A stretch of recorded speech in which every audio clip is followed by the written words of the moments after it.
Merry Christmas na sa inyo. And I can't stop the... Wala yung namamasig na.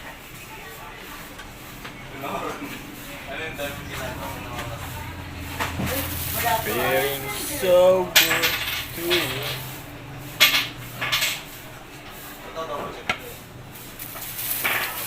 You never like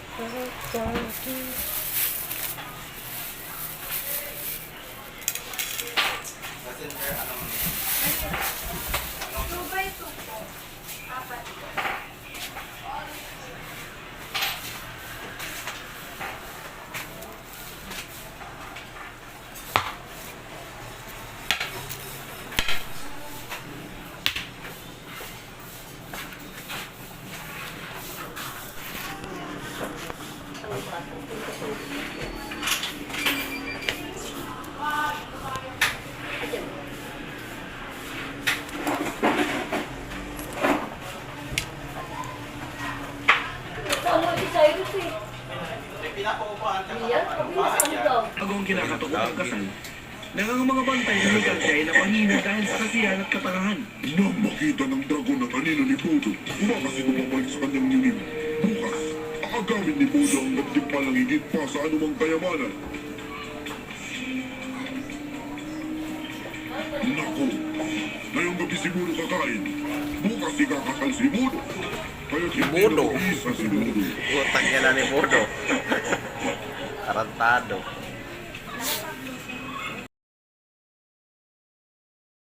Kalma, mahal ko. Maybe kalma. Let. Ganito yung ano Tagalog ka. Bibi kalma.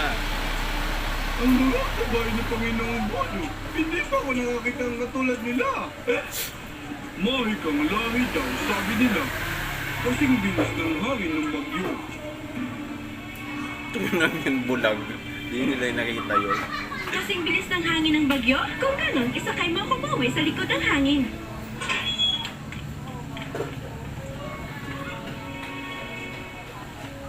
Aalis ka nang hindi nagpapaalam? Inakala kong mas ligtas yun para sa ating dalawa. Ang kabundukan ng Hars ay nasa hilagang silangan. Sundan ang ilog hanggang sa makarating sa Batong Tulay. Sa kasakyan ng direksyon ng tala ng umaga. Paano kung sundan niya ako?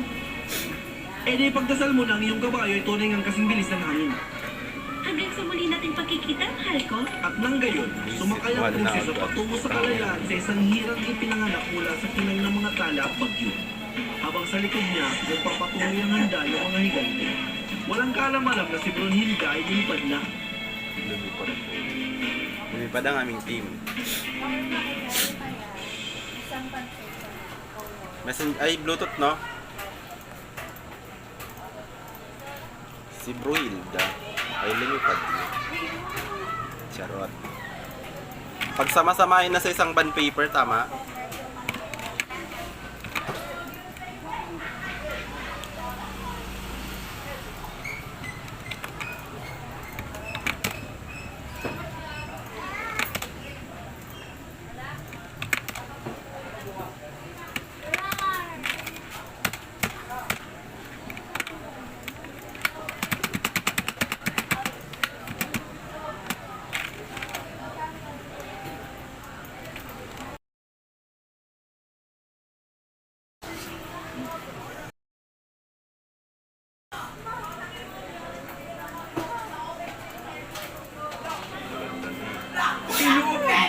Prinsesa! Wala na siya! Wala! Walang iyong prinsesa! Inag. Ano?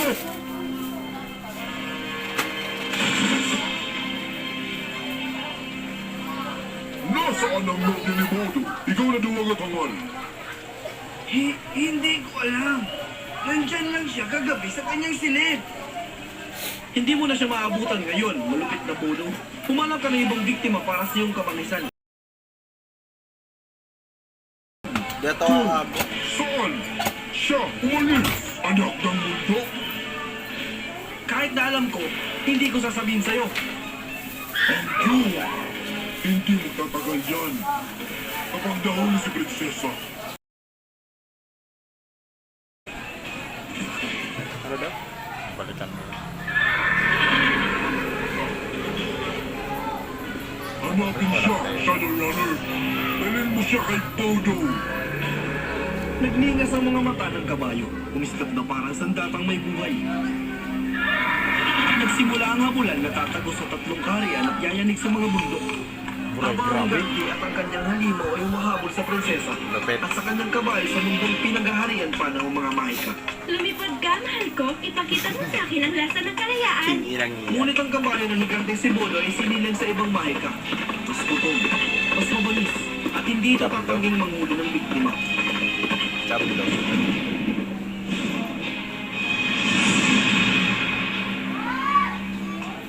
Tumakbo sila sa mga kaharian sa mga burol at lambak. Hanggang sa marating ng prinsesa ang dulo mismo ng mundo. Dulo ng Sa lugar na tanging ang matapang o ang desperado lamang ang mga ngahas na tumungtong. Kalma, mahal ko. Natala na natin ang gabi pero napakalapit na natin.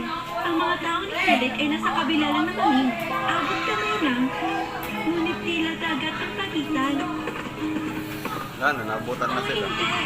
Natagpuan na ba niya tayo?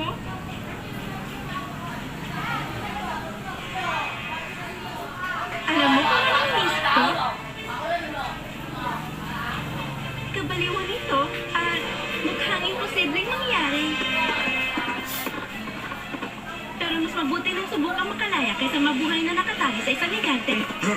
Walang langit ang matatakbuhan. Wala nang matataguan. Mali, Daimon. Bumaba ka. Igumulong ka ni Bodo.